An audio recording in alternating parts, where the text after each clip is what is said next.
is Guardian Radio 96.9 FM. Fresh news, smart talk, all day. The views and opinions of the hosts and guests are their own and do not necessarily reflect the position of the management and staff of Guardian Network.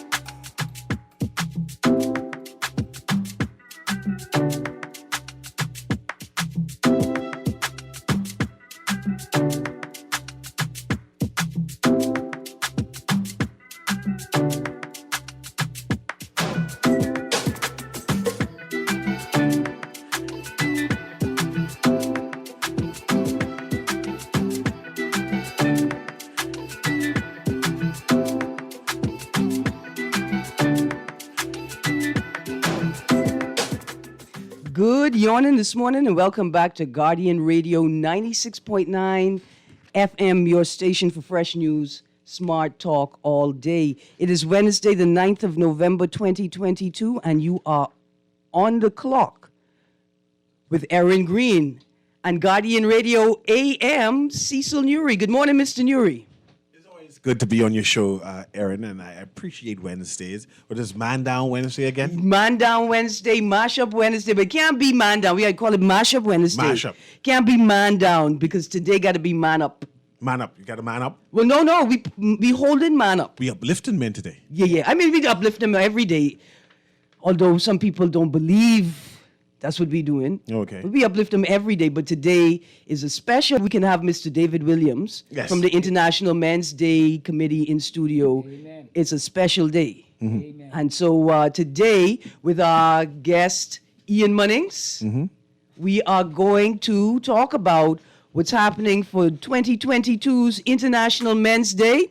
And then now that I have a group of men in studio with me today, I have a whole bunch of questions that I want to ask y'all man them. And I think that y'all don't wait for me to ask questions, but tell me what you think are the important things that men should be talking about with each other, with themselves, the conversations men should be having with themselves, and the issues that men need society as a whole to focus on with them. It's a great time to be alive, and the theme for this year's International Men's Day is helping men and boys. And there's nothing I like more than helping men and boys help themselves, because ultimately, that's what they want to do. But before we get into that conversation, I don't know if there's any housekeeping, anything you want to touch on, Mr. Newry, Mr. Munnings. Let's jump into it, man. It's good to have Dave on. And I know that he defends men vigorously. Amen. So it should be interesting to hear his ideas. I know the last time we talked about something similar to this, you were viciously attack is just so much a strong word, but criticize. Yeah. Saying like you like mash up men too much. 6 video documentary. Yes, it was like a documentary, Yeah. or whatever, videomentary type thing. Yeah. Where a number of men, and I use the word number loosely, were concerned that when you speak about men, it seems as if you are jealous of us in general. I'm not sure why would you be jealous. Yeah. See, I beating people. Why would you be jealous of men in general? As if you want to replace us, right? And of course, I understood your conversation and it wasn't that. But there are a number of men who are concerned and you in particular, leading this charge and have a discussion about how to empower men. And I want to start off on that wicket. Why would people think that you are jealous of us, and why they think that you are, as the young people say, low-key attacking us on a underhanded way? I ain't half mad, because I find it out it's fabulous to be a man. Like, it's fantastic over on that side of the divide. right? So I could understand why You're men. doing research. Yeah, y'all should be excited and happy. Y'all is man, and it was like I can steal some of this magic too. I watching you, Erin. I'm Yeah, just saying yeah. that I watching you. You're watching our magic. You're watching our mojo. I don't and- blame y'all. And you're trying to kidnap some of our magic. And Say, look here, she believes just because she could catch Chick Johnny, she could tame a man. No, sir. Okay. Yeah, so I don't mind that. But Go ahead. what I'm concerned about though is that idea that I'm trying to replace a man. That it feels like it only comes out of the space where somebody like a man feels like they are replaceable, right? Like it's an internal fear that I am replaceable, that I am not enough, in my relationship. I am not enough for my family. And that's a very real place. And people experience that. It's not just men. People experience that.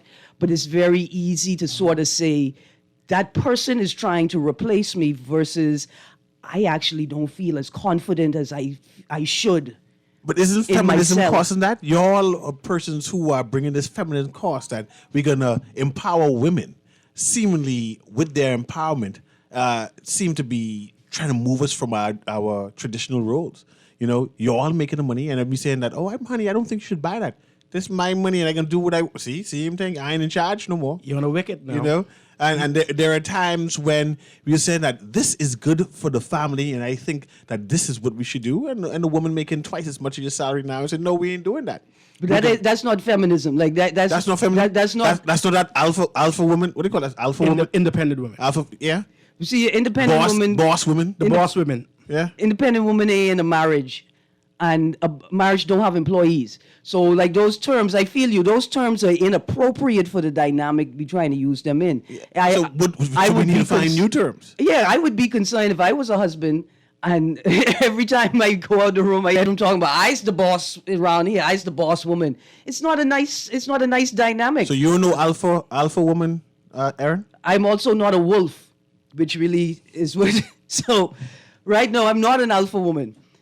This alpha beta dynamic has been proven to be, faulty in its use. The person who started using it to assess like behavior of animals. And I can't let you get that going now. How do you interpret the term alpha female? Because I understand alpha male. I just don't understand alpha female. It's rhetoric. Alpha female. Just talk then. So there's no such thing. It's just rhetoric. The same way alpha male is just rhetoric. So what about boss woman? I mean, they use a different word, but boss woman. But listen, if you these terms in a very isolated space and situation can be empowering for a moment, but I think holistically across the board, we find out that these aren't the terms that we want to use. Because if there's a boss, there must be employees. And if there's a boss and an employee, there must be an imbalance. So what and about independent woman? You could be an independent woman. And they want date? How you can be independent and date You could be married? independent and date. What? How you want to be independent and get married? Why use that language? Why not say, look here, I want to be a self-sufficient woman, right? I think that is the basis that in our 21st century, the women are using to prove that they can sustain themselves without the male presence of saying what should be done or looking at the respect of what a man should do. I think a man looks at things from a different perspective than a female does. A man needs respect. He doesn't really need love. A woman needs love. She is a nurturer of love. She is a person, that's why she is in her feelings. She is. A man is totally different. So No, man needs love as well. No, man needs respect. We're teaching this in my our kind of love. class. Our kind of love, I think, is respect. No. If you take away the level of respect that you would give a man, then you've just killed him as an individual. But let's put love and respect as two separate things that men need both of. Now, but let's talk about respect, right? Living in the 2022, in what we call a post-colonial world, but is really neo-colonial, which means that all of them old systems that subjugated the black man and made him feel like he's lesser than, those systems appear and operate in different ways. So it's very important for a man, right, to be respected, to feel that he is being respected. It's very important for a man when he comes home to his house, for the people that love him and support him, particularly his significant other, to know that she understands the environment that he works in every day and the levels of disrespect that he is forced to swallow in order to maintain his plan. A wife, when a husband comes home, right, should know that, look here, this man been on this job, and I know this boy them is like try talk to him bad. We know that his boss is disrespectful and uses this type of dynamic, right, like to mash you down to maintain discipline. So a wife, knowing that her husband works in that type of environment, right, when he comes home, should be cognizant of that, aware of that, and when she engages him, should engage him in a way that knows that he's been through pressure throughout this day. And that when he comes home, he wants to be able to feel like a man. Knowing that to make this paycheck, I couldn't tell my boss he's being rude and disrespectful to me today. And needs. In the same way, when a woman comes home from work, right, she needs her husband, her man, to understand that I've been on this road all day. Listen. And hold on, and I cute, you know. I little cute. These man them been talking to me. Sweet thing. Cherry pie in the can. On the job, these boy them been, so you don't want, let's go to lunch. So when she comes home, she needs a husband that understands that her sexual and physical boundaries may have been pressed all day. These boy them be pressing up on me all day. My boss don't respect that I have a man and that I'm an employee. You press up on me all day. When I come home, I need a husband that understands that I need time to heal from that. I need a husband that respects and understands that all of my bodily boundaries were tested today. And I need, even if for a moment, a space within which somebody respects my autonomy. We both need that, right? Men need love too, equally to the respect. Because I rowing you because I feel like you dissing yourself and you not giving yourself enough. You're not allowing yourself to experience the things that you should be able to experience as a man. The love and the respect, they are separate and the same. You should respect that man because you love him. But even when you mad at him or you don't respect a decision that he made, you still have to figure out how to engage with him lovingly, and you deserve that. You know what I'd like to say? Morning, everyone tuning in. First, and I begin by talking about the brokenness. My non-profit, my non-government organization, whatever, faith-based, whatever word we use, is called Uplifting Men. Mm-hmm. And that was not no accident, right? Now, it was actually launched for me in 2011. I went to visit Kenya. I spent 2 weeks in Kenya. And I did a conference, and that's why I launched it. And I like to always give credit to Pastor Miles Monroe, because he was the single individual that gave me information that helped me. But I say all that to say, so uplifting men, that's what I believe I was born to do, right? Mm-hmm. Obviously, my first pillar is built on 5 pillars, and my first pillar is always spiritual enrichment. As you know, as a Christian, as a born-again believer, I believe that it has to come back to men. I'm talking about having a relationship with Christ. The theme for International Men's is actually men leading by example. And I truly believe that the example comes from a relationship with Christ God, not a church, not a denomination. But I say all that to you to say this. Men, in my opinion, well, not in my opinion, is a fact. Men has been broken too. A lot of the focus has been on women who have been broken, and they have. I'm not denying that. But in my space, I encounter many men who have been broken. As you know, I have spent the last 22 years of my life in volunteer service in the prison, right?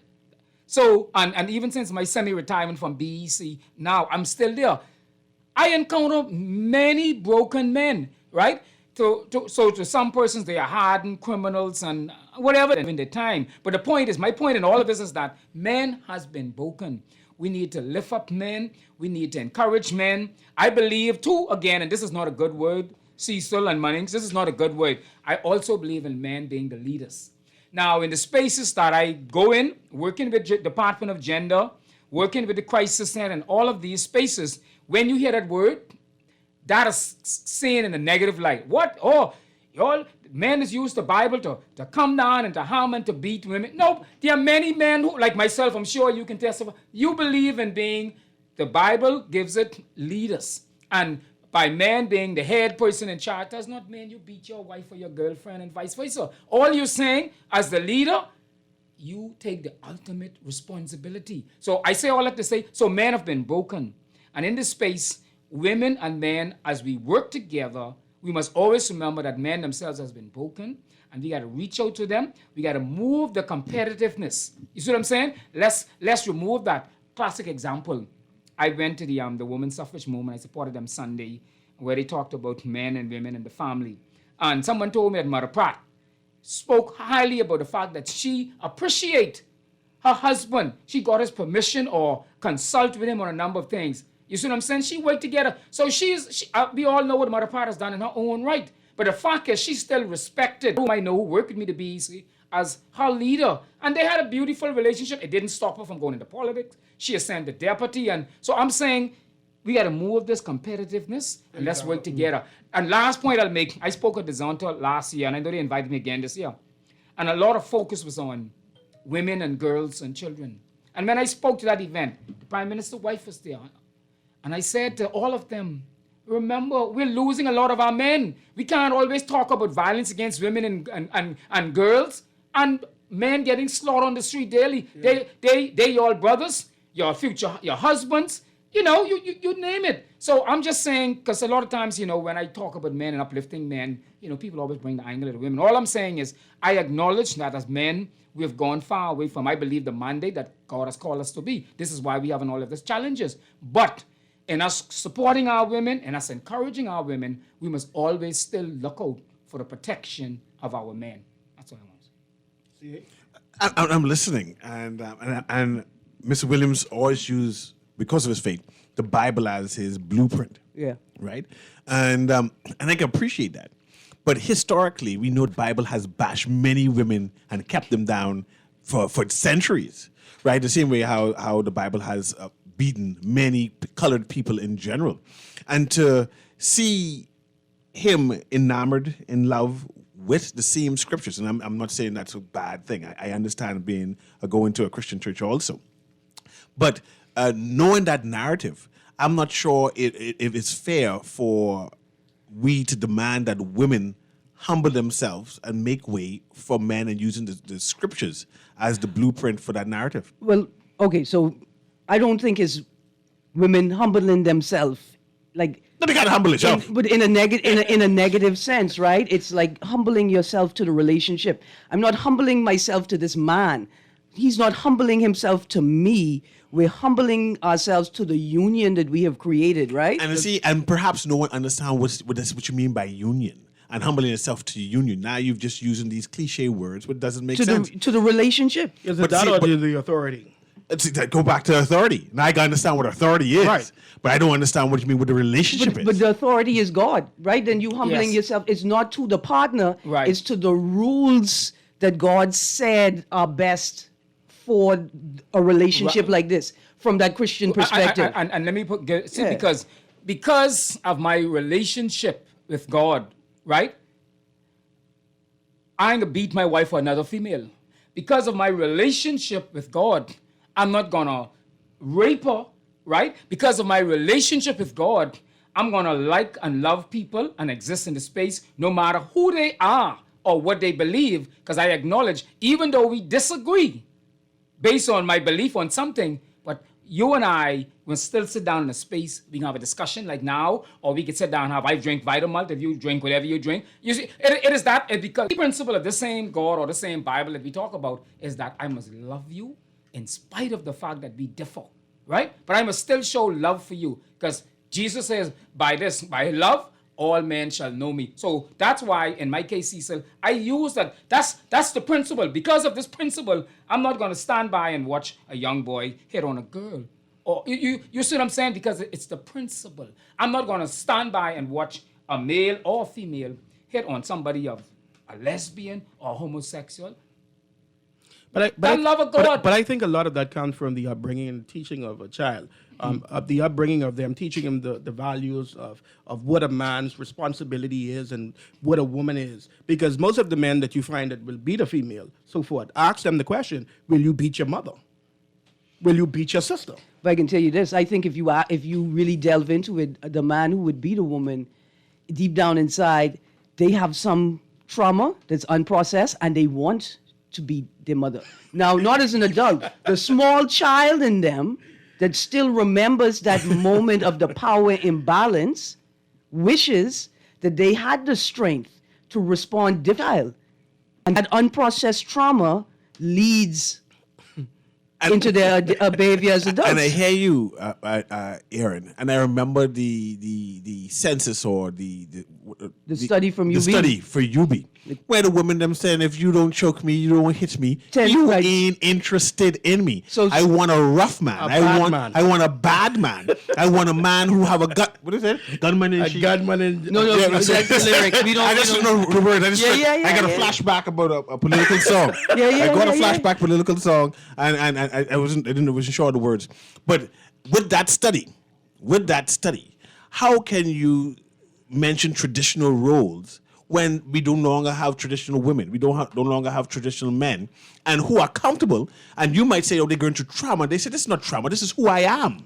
You are traumatizing me by dictating to me that I shouldn't be like who I am. Yeah, man. I'm traumatizing you by telling you that something that you have felt is normal your whole life is actually wrong. That is traumatizing. But that can be said about everything. We have to be. It can be, and we have to be very careful how we engage people. Like this whole social movement thing, there's a responsibility to force people into an environment they are unprepared for. You cause even more trauma. So we got to be very, very careful about how we do it, right? But there's no space in which you could tell me that is, it may be normal, but it ain't right for a young girl, because that study included 10th grade and 12th grade students, I think. predominantly women. No, Predominantly women. they that's a interviewed. good point. No, Predominantly women. No, the study. The census will show that No, there no. are more females that are located Yeah, in the but the universities census- anywhere else Right, than yes, there are yeah, males. Yeah, you're right. And they went to high schools as well. Listen, it was 10th grade and 12th grade high schoolers, so it was an even balance of male and female. But what I'm saying is that there's no way that we could sit here and say that it's normal, right? That it's okay and that it's traditional for 15-year-olds to say, I expect my boyfriend to mash me up if he suspects me of flirting with another boy. But there's a reason. There's but no. there is a reason. There is a reason behind the wicked there. You have to remember the days when my grandmother and your grandmother existed, if they are still alive. The women then were traditionally different. We can see that now. We can see when granddaddy used to go out or whatever he used to do.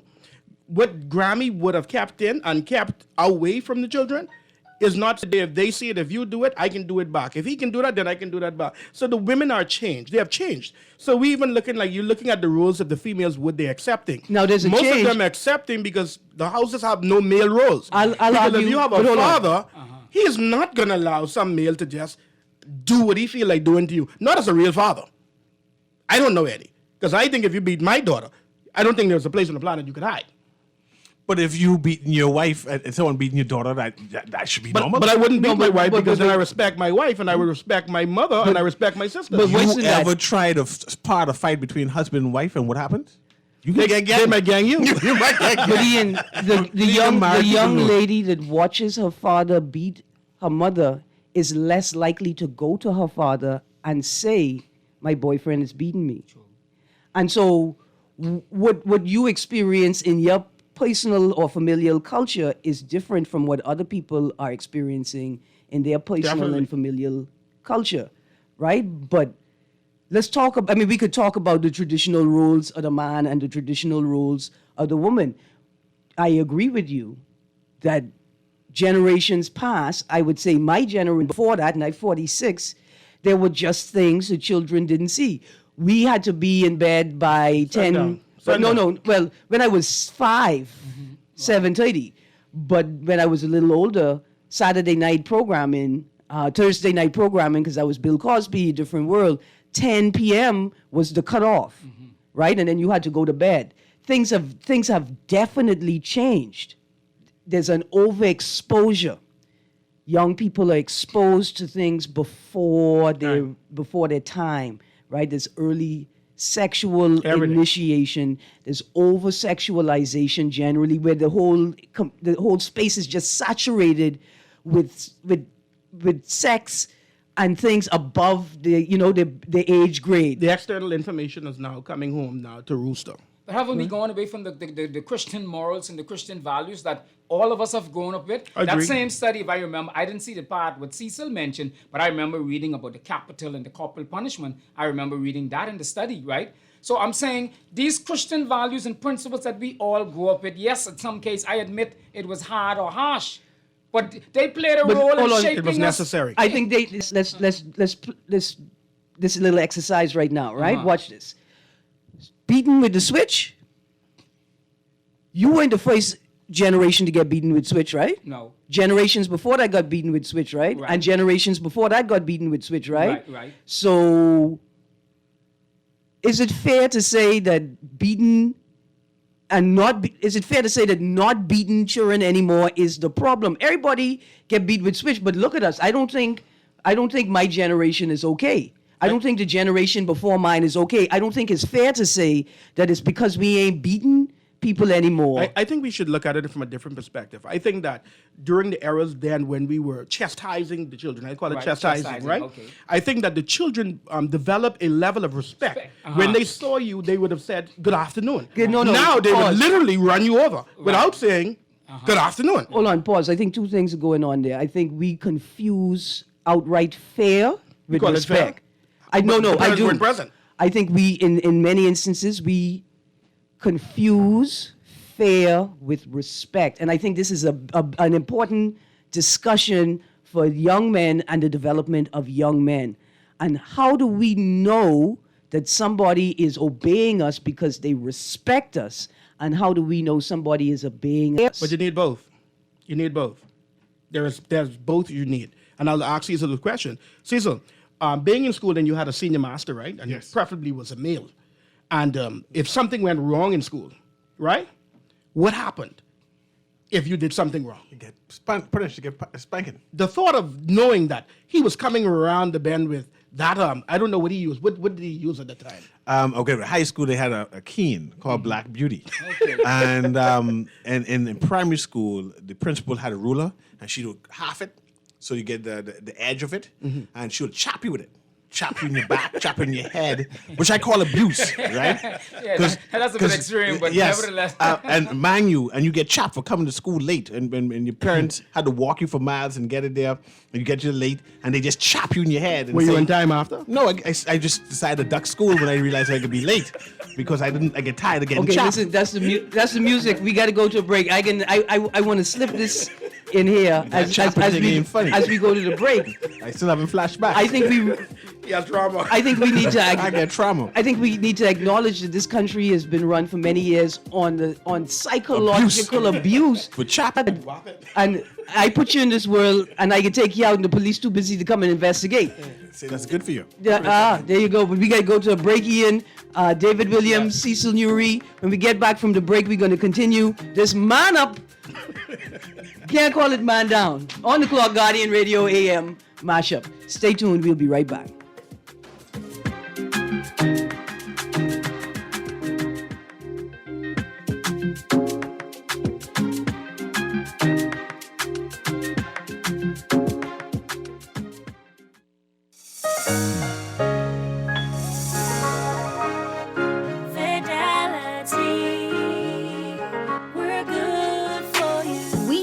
How important collecting your money can be to the success of your business. Start your relationship with Fidelity today so that we can show you the many options available to you with our merchant services. From click and pay options online to merchant terminals and e-commerce options. We're here to help your business succeed. For more details, speak to one of our business development officers at 356-7764 in Nassau or 352-6676 in Freeport. Visit our website at fidelitygroup.com.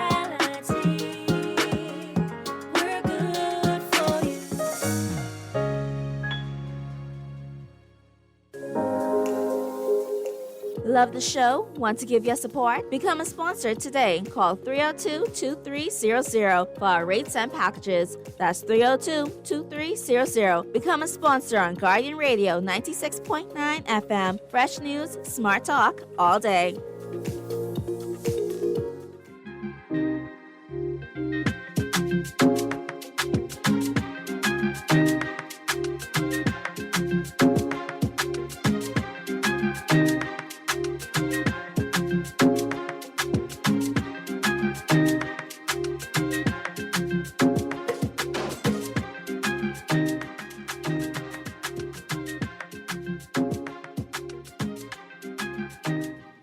Good morning and welcome back. You are on the Clock Guardian Radio AM mashup. Cannot call it man down this Wednesday because there's only man up. We only bigging up man, but more importantly, we are creating a space for men to have the conversation with each other and with the wider public, right? This is what we're trying to do today. Trying to create a space. It's International Men's Day on the 19th. That's Saturday, the 19th of November 2022. Now remember, it's November the 19th every year. It falls on a Saturday this year. And it falls in with some really great days. We got National Women's Day is the 25th. Is it the 26th? Anyway, I think the 25th. And then we have Women's Anniversary of Women's Suffrage in Women's Week. We got Human Rights Defender Day coming up December 9th. Women's Human Rights Defender Day coming up the 23rd, I think, or 29th of November. Plenty big things going on. Let's get quickly, before we forget, there are a number of activities for International Men's Day this year. On Sunday, there is the church service at Chapel on the Hill. Right. That's so Sunday, there's a church service, 4 o'clock. So I inviting Munnings and C.A. Newry to come as my special guests. You want to serve any food? No refreshment? You could have invited me. I was polite enough not to ask for refreshments. No, it's okay. All right. It's okay. I'm trying You to come to International Men's Day? Yeah. We're inviting women too, because women support our men. Yeah. And Erin always support me with my men's program. Let's go back to refreshments. Right. I'm talking with the committee now to see how we can. As a matter of fact, I can put it out there. And 433-6917, 433-6917. That's my number. If you can assist me in putting together some light refreshments, sandwich and drinks, of course, donation. That'll be a plus because we're not an organization with any funds yet. But there's a church service for 4 p.m. It'll be nice if we can have at least some water and, some sandwiches afterwards. And we're inviting the women to come out. The speaker is Pastor Anthony Sands. He's actually president of Prison Fellowship Bahamas. And the women from Prison Fellowship Bahamas, who happens to be 80% of our membership, will be out there to support their president, who's the guest speaker. Nice. So we're just inviting women to come out and, let us know. And then the plan is for Monday the 14th to have school visits. And so we are asking all men to make arrangements. I went to see the big CC Sweeting. Mother Pratt say, Cobra's Pride staying alive. So we're making arrangements to go into the schools to talk with the boys, even if only 15 to 20 minutes. Look here, that'd be a great start of school activity. They do it in the States where men from the community, they come to welcome the young men into school, create a safe environment outside of the school and let them know that they are respected and they are seen and loved. Right, and so we sent a letter to the Director of Education. We're hoping to get a response as quick as possible. I made contact with the principal of the school that I attend, and, so we're just saying, even if it's only 15 minutes, it don't have to be long. Just have, I want to bring in some men, I want to bring in some, and if you're listening and you have contacts with the school, you can contact me at 433-6917 for Monday morning. I'll get a speaker there. As you know, I work with Prison Fellowship. I have numerous young men, young boys who have had negative challenges in life, and they have overcome them, and I can bring in speakers. And then on the 16th, we're going to do a walkabout. That's Wednesday, next week, Wednesday, 5:30. Dr. Reed and I had an Wednesday to visit the mother of the young lady who was shot in Rock Crush. And we've done that on numerous occasions, Dr. Carlos Reed and I, and that's a moving experience. But what we want to do is go back into the Rock Crusher for we call it a community walkabout, where we use this opportunity to go to men who normally would not come into a church or any other space, where we sit down, we talk with them. Those of us as Christians, we would pray. Others who just want to talk, we just sit down and we talk and we share. That's what we're going to do. And then Friday, November 18th, we have a Stop the Violence concert at the park on Montel Heights. So we'll have a number of persons who will be singing. It begins at 7 p.m. All are invited. You don't have to be from Montel Heights. And all of these are partnership with the police. So unless there are persons who may have some fear, we work along with the urban renewal team led by Superintendent Campbell. And the climax is November 19th. That's International Men's Day. For the last 4 years, International Men's Day was actually budgeted through the now Prime Minister and Minister Fred Mitchell. They saw the conference taking place in another Caribbean country. They came back in 2018, asked why it didn't happen in the Bahamas. They commissioned Keith Cox and the late Terrence Bettle. Terrence Bettle recruited me because he knew I was always interested in men's program. And that's how we got started, right? But we're having an award ceremony at the IMD Mural. Now, what is unique about the mural? We're the first in the world have a mural where we have our ceremonies, and a speaker will be the Honorable Minister Obi Whitcomb, Minister of Social Services. So IMD International Men's Day Local Committee has a mural site, and that's where you're. Right. Nice. Right up, anytime you pass the Sports Center, the Thomas A. Robinson Stadium, and you look to the right where all those murals are, you'll see one right there with International Men's Day. It's blue and white. So the ceremony will be there, and what we do, we honor a number of men throughout the Bahamas. So we have a nominee from Bimini, somebody from Exuma, somebody from Iluchok, and a couple persons from here. I can employ that. Yes. And I think that more men should stand up. I think it takes a village to raise the children. I think that we as men should stand up in our communities, Right. stand up in our houses. I think we need to be able to stand up and say, you know what, enough is enough. And we have to bring forth some level of changes to our country. Right, men leading by example, and with the march, because, Cecil knew and Erin knew, I was here, we had the march. Now the march, the sad thing for me was that the march was not as supported as I would have liked. We had persons from the police, the defense force, the prison, and a number of other organizations. But I said it to say, because what you said, we need more of us as men. You see, that's the challenge. We need more of us as men. Men leading by example, we need us as men to rise up and to say, hey, let's get involved. I am a leader. And that's why we keep using this theme. The theme this year is men leading by example. We look into positive men. And this is not just, in case people understand, it's not just for Christians. You understand me? It's an organization for men to lead by examples. We've invited the Rastas. We invited the Lodge. We've invited the sports people. That's what this is about. Men leading by example. Mm-hmm. This is what we're trying to establish. And so I'm inviting persons in your space. Bring out your men's group to the service Sunday. Bring them out to any of the events. My number again is 433-6917. I always share it.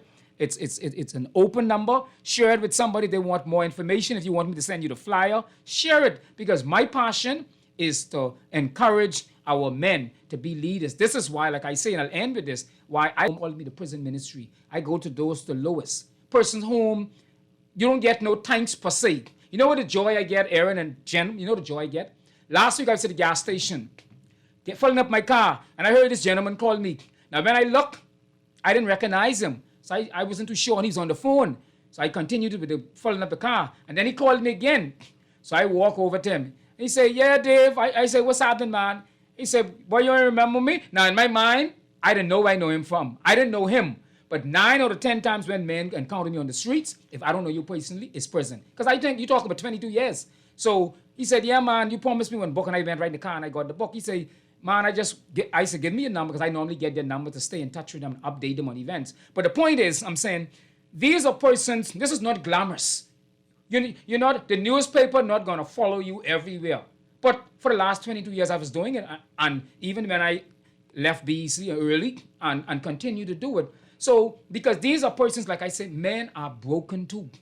And we need to lift them up. Now, of course, they're always the negative side. You get the criticism, oh, throw the key away and lock them up. But they're coming back into society. The moral fabric of a country is not determined on the best things that are offered in the country, but it's determined on the worst things in the country. All right, gentlemen, I got a call here. Okay, all right. And we done missed a couple calls. Oh, yes. We can get back to it though, because I can't do it. We can get back to that too. Good morning, caller. You're on the air. Oh, godly day, this is Dark in the Voice along with you on your panel, Erin. Good morning, Brayman. How you do? I'm holding, thank God. We need justice, law, and order in this country. Yes, sir. You know, I listen to the brothers, but you know, you can't sing it. You got to bring it. The thing is, there are 3 things in the Bible in which God gave you to govern yourself by. Eris, Philios, and agape. They're the three loves. Okay? The other thing is, is cleave. You understand what I'm saying? A husband and a wife supposed to cleave to each other. A husband and a wife supposed to love each other. So when that's not happening, what you going to have? Chaos. Yes, sir. Among the children and other people. And that's what's happening. You see, just look for one set of people to talk to or to have to help you speak to people. You got to get in the community, to the downtrodden, the little children.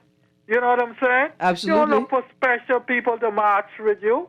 Absolutely. You look for the people who are suffering, and you got to know how to communicate to people. What I found out, most of our people in the Bahamas do not know how to communicate with each other. Yep. Can I ask Bremen a question? Yeah, absolutely. Bremen?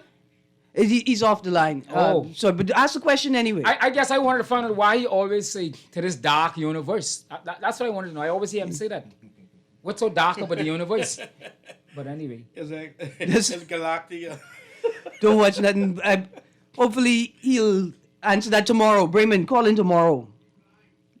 I know he's blind, but I didn't think that was the reason. But look here, that's why I like my producer here. Thank you, Kermit. Living doctors. Look here. I got another text. It says, "Oh my God, no disrespect. Needs, you gay." The text is talking to me, obviously. Y'all can't be serious again. These disingenuous discussions are very disrespectful. God ordained certain things that y'all don't honor. Y'all keep discussing these things. Y'all don't discuss brave jumping ship. Dear texter, I just want to say, I don't know what a man needs. That's why I have this whole show today, to ask men what they need in an attempt to give them a space so they could say in multiple ways, right? Like Bremen say, you got to learn how to communicate to people. Well, what that really means is that people receive information differently. So I want to create as many ways as possible for men to talk to other men about what's happening with them, right? That's it. That's it. We're trying to have the discussion. We're trying to help men. I've given these men an opportunity to lead by example. Right. I'm trying to help men. It's obvious that men are in crisis. That part is true. Yes. It's obvious that men are in crisis. I don't think they're happy. I don't think they feel safe. I don't think they feel respected or loved. And I think for many men in this society, they feel like as soon as I'm no longer a man. Because society tells me if I can't pay these bills, if I can't make these people in my family, my woman, look a certain way and have a certain thing, then I am nothing. Yes. Right? I think there's lots of things that we need to talk about. Now, I'm not a man. That is obvious. Does that mean that I shouldn't be concerned? Does it mean that I shouldn't care? Does it mean that I shouldn't use my knowledge, my brains, to try and find solutions for men? I should just sit back and say, kiki, let the men destroy themselves. Yes. Even if I am gay, I love men. I love my brothers. I love my cousins. I even love the boy them who say they love me, but really they just want to, have a little intimate relationship with me. I love them too. I love the Bahamian. Look here, the Bahamian man tell me, gentlemen, the Bahamian man tell me, listen, Miss Greene, you don't even waste your time running hot. I's man, and as long as you talking to me, I happy. You could knock me down with this car right now, and as long as you peek your head out that car and say, you bugger, you all right? You ain't dead yet? I could be happy because you talking to me. I love them too. I don't have to be straight to love man. I don't have to be straight to want the best for man. My own child, my own man child, to have a deep, deep desire to see men feel better about themselves. Sometimes I feel pity. I have pity in my heart. I looking around and I say, look at these boy them. What must you be experiencing in your life, in your heart, in your home, to come out on the road and act like this? There is a problem. And everybody who say they love man, woman and man, because you gotta love yourself, we gotta invest deeply in finding the solution. That's it, texter. That's all. We ain't dissing God. Ain't none of that. We trying to create a space for men the same way we create a space for women. That's it. Simple. I think that we are challenged, Erin, and I say challenge men in general. The other day, I drove on Blue Hill Road south, and before I can reach to the intersection where Princeville was, from Blue Hill by Sid's Bar, literally I counted about 60 young men, 60 young men. Right. Either they were just in a comatose state, Right into the mic. Yeah. either they were in a comatose state, whether they were like a zombie, or whether they were stuck to the bar drinking on the floor. 60 young men. How many of those what I saw on the road that were women? I didn't see any on the side of the road, and that did something to me. Yes. I think I spoke to a friend of mine. I was like, "Is this what the future of our country looks like? Right. Is this our alternative to our solutions?" I think we have to really wake up and look at the fabric of what a man is and challenge the system to say, hey, we have to wake up, stand up. We have to do something, some intervention. Yes. Our young men in the schools, every day we're seeing they're fighting, the little, as young as they are, 14, Right. 15, Yes. whether it's knives or guns, whatever Yes. it is. Yes. We're challenged, we're seeing 15-year-olds and 14-year-olds are gunned down. We're seeing them in high-speed chases with the police officers. Yeah. We're seeing them doing all sorts of things in the Bahamas. Yes. I think that the wake-up call is needed now. Yes. We've seen the murder rate in our country, Yes. the double homicides. Yes. Not to say that those things aren't happening one or two bases to females. Right. I'm saying they are predominantly happening to men. Men. That's correct. You're correct. You're right. We look at an overburdened prison system, correctional Correct. facility. Yes. We see we are overburdened by males. Yes. Let me give you little small statistics. There's less than, not that we want to compare, there's less than 60 women in the Department of Corrections. There's over 1,200 men. You see the big disparity, right? And how many prison was designed to host how many men? They say 500 to 600. Okay. The other thing too, what you just shared, a couple of weeks ago. Now this isn't the first time I've seen this, but for some reason, this particular day, I was on remand. I was running some classes. When I walk in remand, there was I hope this don't be controversial. Anyway, there was a 15-year-old young man up there, right? I guess the government must have the reason why he was there. Man, and when I saw that young man, because I had to ask him, I said, how old is he? And he's talking to guys, 20-something. And on top of that, he's small. Maybe that's the reason why it caught my attention. And I look at that disparity. And my heart dropped. It might be too because I have a 15-year-old son. Mm-hmm. And I'm like, because I said to the chaplain, I said, listen to me, classes. I said, I want persons like him. Bring me all the juveniles in my classes. Because when you think of it, and he's being influenced, well, it wasn't nothing negative, but the point is, he's talking to like a 20-something-year-old person, like 10 years older than him. What type of conversation could they have? You understand me? In that sense, because you see, and that really moved me that something got to be done. But listen, I want to ask the question: do men care about other men? Because how could the prison system, the culture of rape in prison, how is this exist? Do men care enough about other men to stop it? It just needs to stop. And what are men prepared to do to stop the rape culture in prison? The idea that when you go to prison, you know that there's a 90% chance that you're going to be approached, that you're going to encounter this situation. How is it that men sit here? I don't think it's Outside of the 90%. prison. 90% though. I mean percentage. No, I'm not saying it's 90%. No, hold on, Ian. Okay. I'm not saying that 90% of men experience rape. I'm saying there's a 90% chance that you're going to encounter somebody who's going to try and do that to you. I think if you boy them, going to have the intentions in them, and that's in them.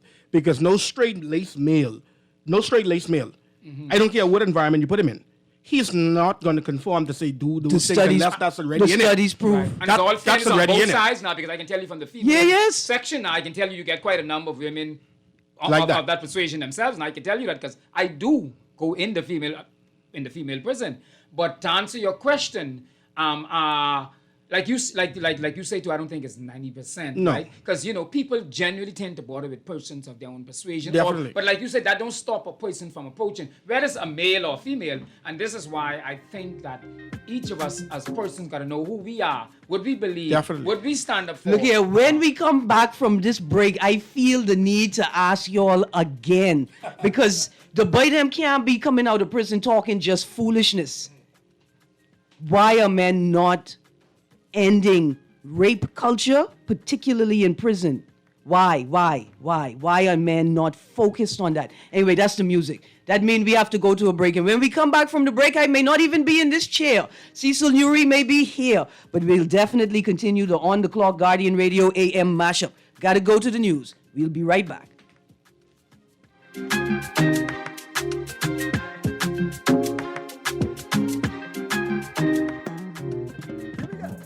J.S. Johnson Insurance Agents are the best. Reliable service, we've been on the scene, protecting since 1919. J.S. the test, you'll always cover me. J.S. Johnson Insurance, peace of mind. This is Guardian Radio 96.9 FM, Nassau, Bahamas.